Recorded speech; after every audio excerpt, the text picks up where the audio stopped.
여러분, 안녕하세요. 하나의 한국어 팟캐스트입니다. 오늘은 한국의 전통 명절 중 하나인 추석에 대한 이야기입니다. 추석은 음력 8월 15일로 가배, 한가위, 중추절 등으로 불리는 우리나라의 으뜸 명절입니다.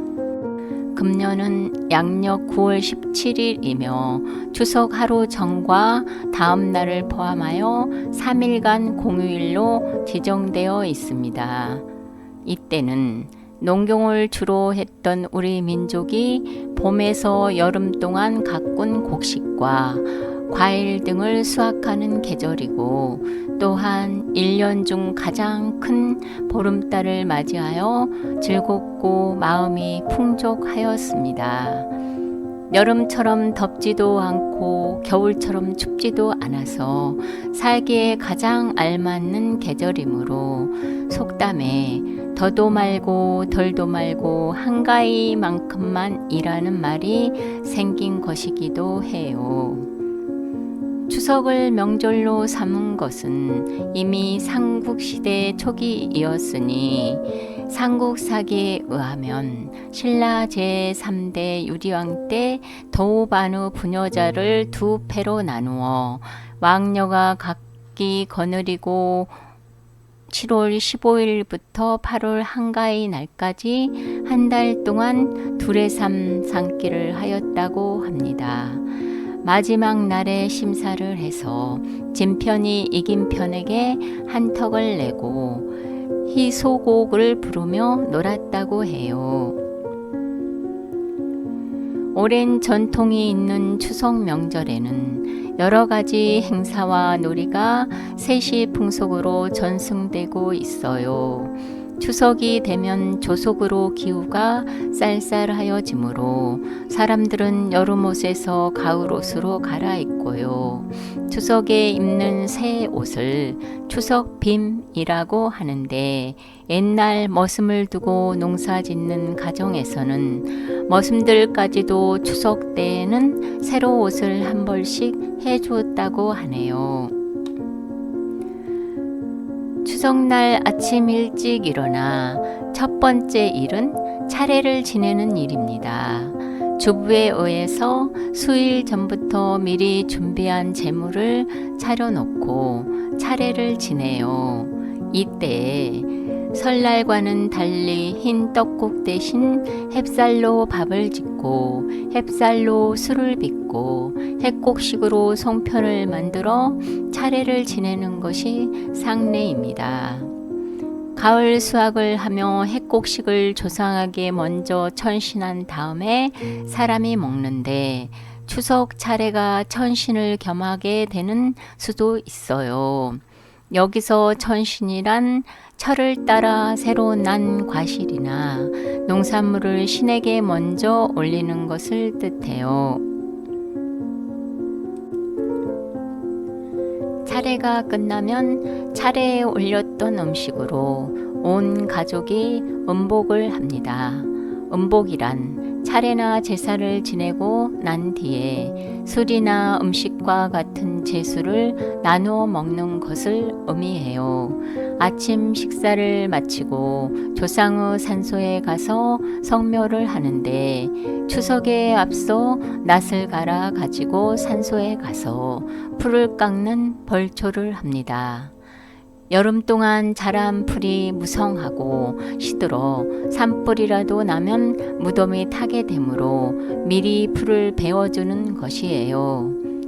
어쩌다 추석이 되어도 벌초를 하지 않는 무덤은 자손이 없어 임자 없는 무덤이거나, 자손은 있어도 불효하여 조상의 무덤을 돌보지 않는 경우여서 나무 웃음거리가 되기도 합니다. 추석은 공휴일로 지정되어 많은 사람들이 고향으로 돌아가기 때문에 교통 혼잡을 이루고 도시의 직장들은 쉬게 된답니다. 이처럼 고향에 돌아가는 것은 조상의 차례를 지내고 성묘를 하기 위해서예요. 추석 명절에 차례와 성묘를 못하는 것을 수치로 알고 자손이 된 도리가 아니라고 여기는 것이 우리나라 사람의 의식 구조라 할까요? 추석 무렵은 좋은 계절이고 풍요를 자랑하는 때이기에 마음이 유쾌하고 한가해서 여러 놀이를 합니다. 사람들이 모여 농악을 치고 노래와 춤이 어울리게 돼요. 농군들이 모여 그 해에 마을에서 농사를 잘 지은 집이나 부잣집을 찾아가면 술과 음식으로 일행을 대접하기도 해요. 먹을 것이 풍족하니 인심도 좋아서 기꺼이 대접을 합니다. 이렇게 서너 집을 다니고 나면 하루가 가지요. 농군들이 마을을 돌면서 놀 때에 소놀이, 거북놀이를 하게 되는데 소놀이는 두 사람이 멍석을 쓰고 앞사람은 방망이를 2개 들어 뿔로 삼고 뒷사람은 새끼줄을 늘어뜨려 꼬리를 삼아 농악대를 앞세우고 이 집 저 집 찾아다니는 놀이예요.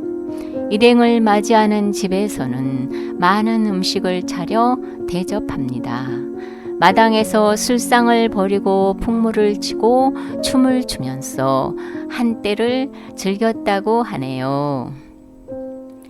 이때에 소도 춤추는 신용을 하며 사람들은 웃고 놀리고 즐거운 시간을 보내게 된답니다. 소놀이를 할 때 마을에서 일을 잘하는 머슴을 뽑아 농우에 태워서 마을을 누비고 다니는 일도 있었어요. 여름 동안 수고가 많았으므로 이루하는 것이고 영광을 안겨주는 일이 됩니다.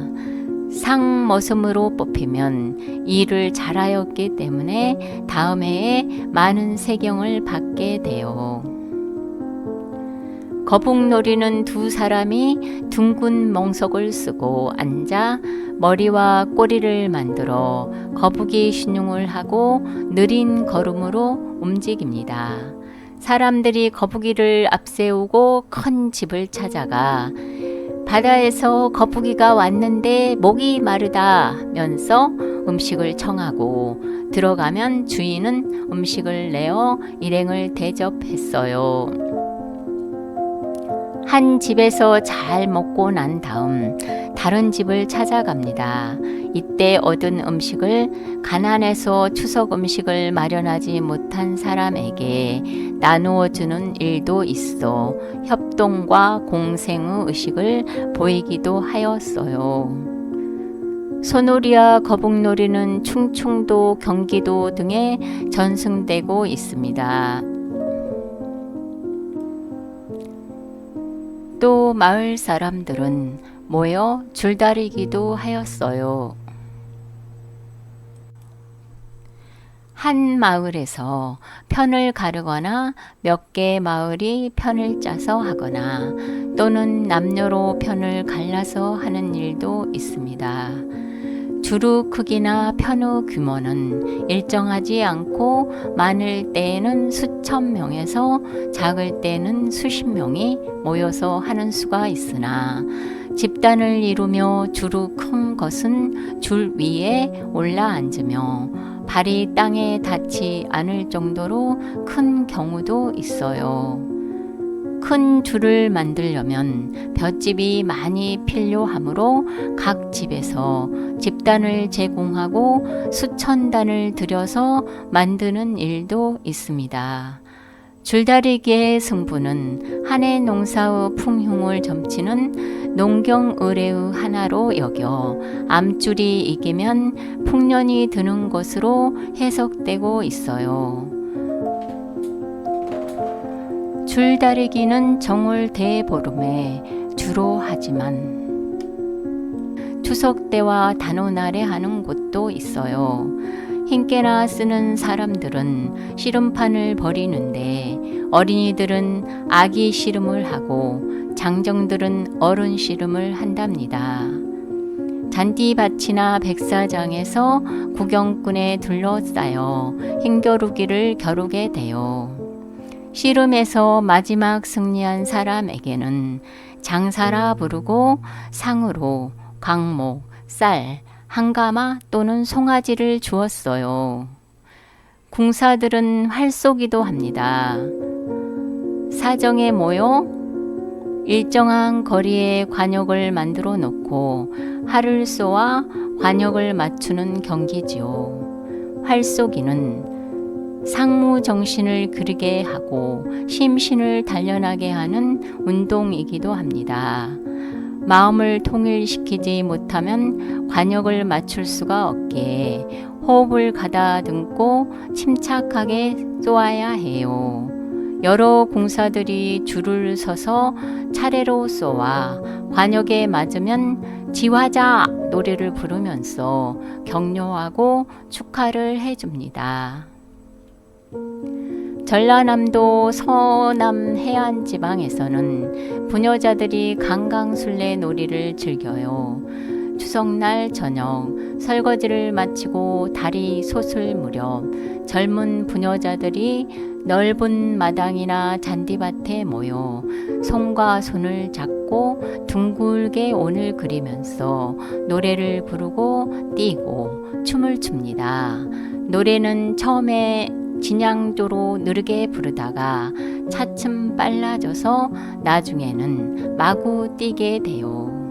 노래 장단에 따라 춤 동작이 정하여집니다. 마놀 아래 추석 빔으로 곱게 단장한 젊은 여인들의 옷무는 아름다운 광경이기도 했어요. 강강술래 놀이는 옷무를 하는 외에 여러 놀이가 첨가되어 다양하게 전개되는 수도 있습니다. 곧 손을 잡고 일렬로 서서 맨 앞에 있는 사람이 다음 사람의 팔 밑으로 깨어 가는 고사리 걷기가 있어요.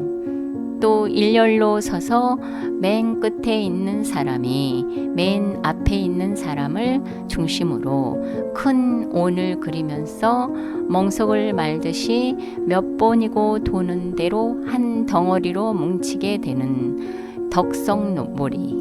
온을 그리면서 춤추는 중앙에 한 사람 혹은 두세 사람이 뛰어들어가 두 손을 내두르며 뛰고 춤추는 남생이 놀이.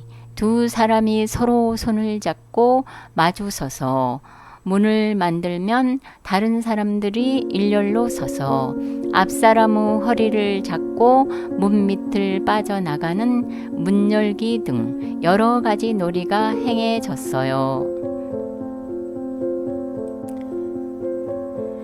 놀이 방법이 변함에 따라 불려지는 노래의 가사도 달라집니다. 이 놀이는 일설에는 이수신이 창안하였다고 하나 원시시대의 1년 중에서 가장 밝은 만우를 맞이하여 놀이하던 온무를 이수신이 의병술로 채택해서 임진애란 때에 애군을 격퇴하는 데 썼던 것으로 해석돼요. 추석 명절에는 옛날의 서당에서는 훈장이 차례를 지내기 위해서 집으로 가기 때문에 공부를 며칠 쉬게 됩니다. 모처럼 글공부에서 해방된 학동들은 모여서 놀이를 하는데 그 중에는 가마 싸움과 온놀이가 있어요. 학동들이 모여 나무로 가마를 만들어 바퀴를 달고 이웃 마을의 서당과 경기를 합니다. 서로 가마를 가지고 넓은 마당에 모여 가마를 끌고 뛰어나와 상대편 가마와 부닥치게 해요. 몇 번을 되풀이하면 가마가 망가지게 되는데 먼저 망가진 편이 지고 아무리 부닥쳐도 가마가 성하면 이기게 됩니다. 평상시에 앉아서 글만 읽던 학동들에 있어서는 활달한 놀이였어요. 온놀이 역시 훈장이 없는 사이에 학동들에 의해서 행해집니다. 글을 잘하고 오래 배웠으며 재치 있는 사람을 뽑아 온님으로 하고 학동 중에서 소송을 하는 사람과 소송을 당하는 사람으로 나누어 온님이 판관이 되어 옳고 그름을 판가름하는 놀이니 오늘날의 모의 재판과 같은 것이었어요. 유식한 문자를 쓰고 고사를 애로 들고 사실을 제시하여 누구든 납득할 수 있는 명판결을 해서 후세에 일화를 남긴 민담도 전래되고 있지요. 원놀이는 서당의 학동으로서는 폼이 있고 학술 연마도 되며 지혜를 연마하는 알맞은 놀이였다고 해요. 남도 지방에서는 닭싸움과 소싸움을 즐기는 일도 있었다 합니다. 싸움을 잘하는 수탉을 길러서 싸움을 시키는데 수탉의 힘을 기르기 위해 고기를 먹이는 일도 있어요. 닭이 싸울 때는 부리로 상대 닭을 찢고 물고 늘어지는데 벼슬 유혈이 낭자한데도 지지 않으려고 전력을 다합니다. 서로 찍으려고 몸을 부닥치고 높이 뛰어서 상대편 벼슬 노려요. 닭싸움에 지면 그 집 마당에 놀러 가지도 못하고 암탉도 빼앗기기 때문에 사투를 하였다고 해요. 닭싸움을 구경하며 즐기기도 하고 때로는 내기를 하는 일도 있습니다. 소싸움은 넓고 튼튼한 우리를 만들고 황소의 고삐를 풀어 2마리를 넣어두면 싸움이 시작돼요. 서로 노려보다가 앞발로 땅을 긁어 흙을 파헤치면 성냄 표시가 되고 서로 머리를 대고 비비고 뿔로 박고 밀치고 합니다. 뒤로 물러섰다가 부닥치는 소리가 쿵 하고 크게 나서 힘과 힘의 대결임을 알 수가 있어 장관을 이루었다고 해요. 힘과 끈기와 투지의 대결로 한없이 밀리거나 뿔로 심하게 받쳐서 부상을 하면 도망치는데 하나가 도망하면 승부가 나요. 소싸움도 좋은 구경거리가 되는 한편 내기를 하는 일도 있었어요. 농촌의 소년들 사이에는 콩소리를 하는 일도 있습니다. 콩을 통째로 꺾어다 불을 피운 속에 넣어 두었다가 익으면 꺼내어 먹는데 맛이 별미예요. 밭콩보다는 논두렁 콩이 더 맛이 있어 초가을에 흔히 하였어요. 제주도에서는 조리희가 있었다고 동국세시기에 전합니다. 남녀가 모여 노래 부르고 춤을 추면서 놀았으며 패를 짜고 큰 줄을 만들어 줄다리기를 하였어요. 그러다가 줄이 중간에 끊어지면 모두 주저앉게 되어 구경하는 사람들이 크게 웃었다고 합니다. 추석 전날 밤에 전라남도 진도에서는 사내 아이들이 밭에 가서 벌거벗고 고랑을 기어다니는 풍속이 있었죠. 밭둑에다 음식을 차려놓고 토지신을 이하는 일도 있는데 이렇게 하면 밭 곡식이 풍년들어 많은 수확을 올릴 뿐 아니라 아이들의 몸에 부스럼이 나지 않고 건강하여진다고 믿고 있었습니다. 일종의 농업 주술과 건강을 축원하는 행위였죠. 추석 무렵에 올개 심리를 하는 풍속이 있어요. 그 해의 농사에서 가장 잘 익은 곡식으로 벼, 수수, 조 등의 목을 골라 뽑아다가 묶어서 기둥 방문이나 벽에 걸어 놓아요. 올개 심리를 해 놓으면 그 곡식들이 다음 해에 풍년이 든다고 믿고 있으며 이때에 떡을 하고 술도 빚고 닭도 잡아서 소연을 베푸는 수도 있습니다.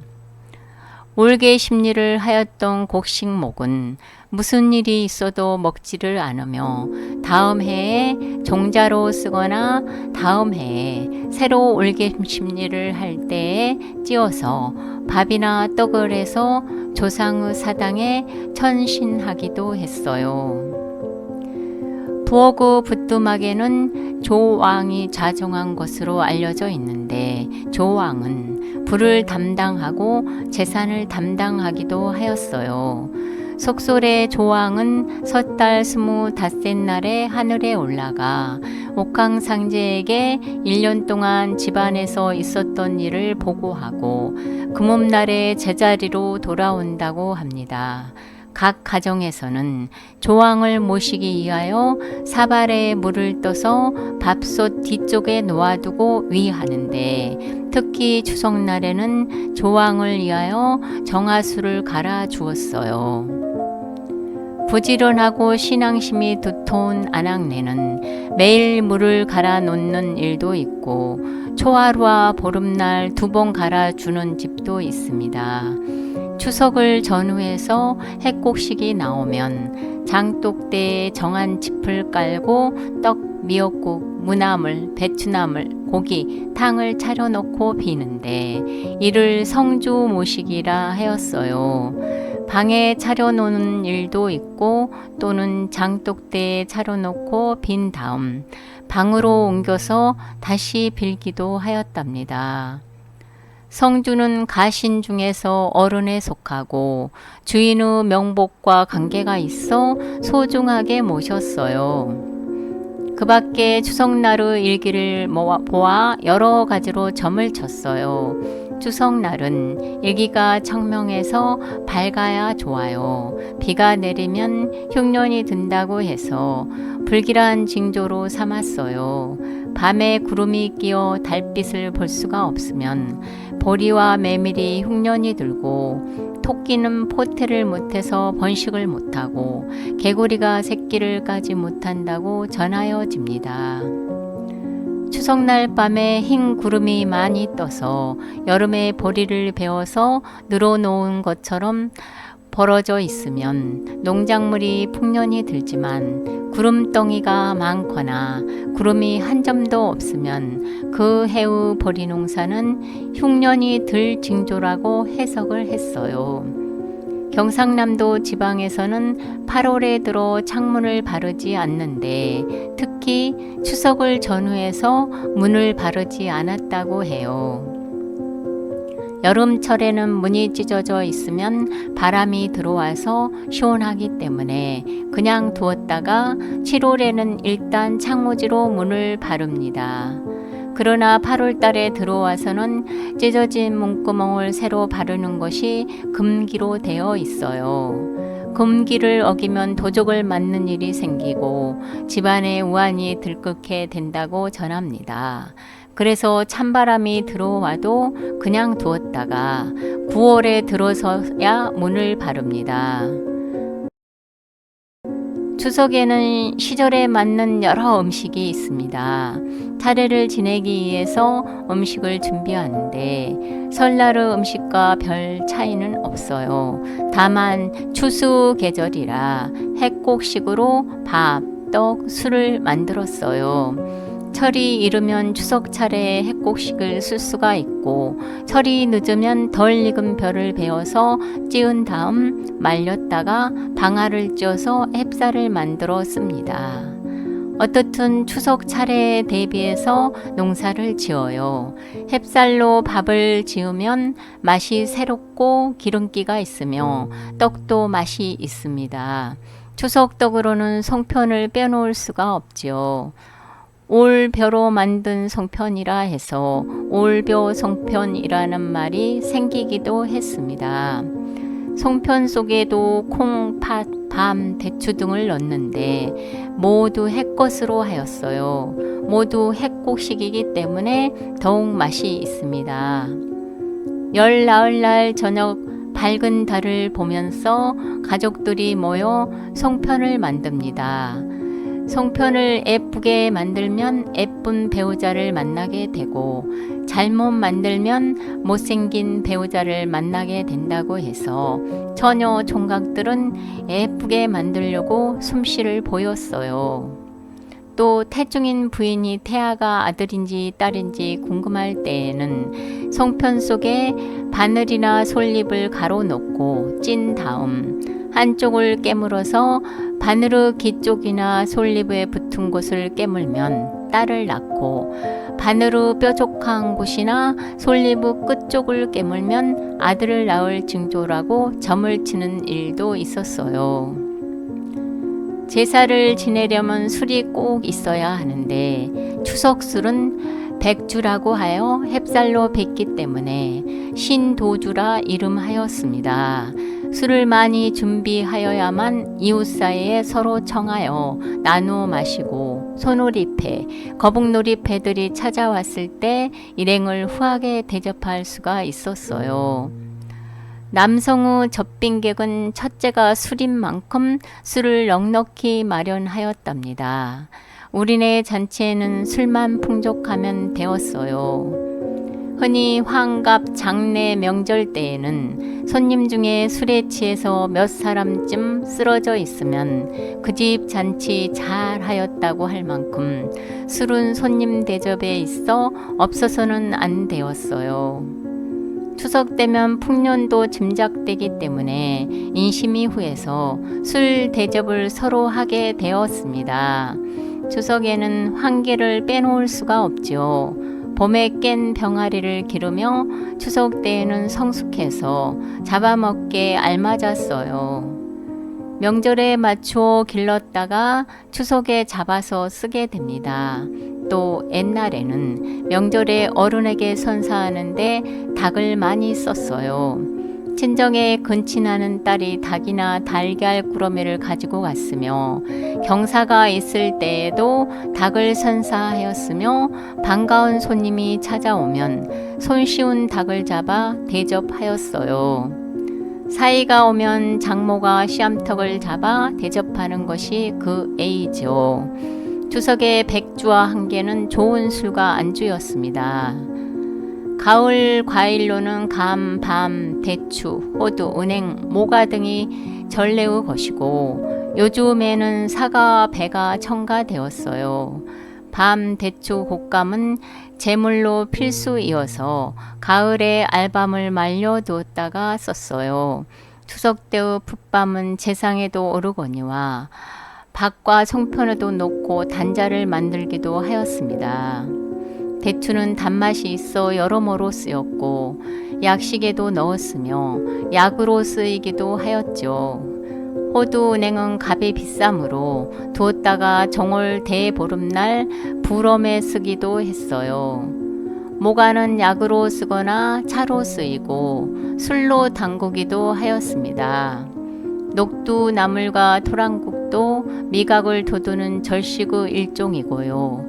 녹두나물은 소양한다고 하지만 잔치상에 잘 오르고 토라는 몸을 보호한다고 해서 즐겼습니다.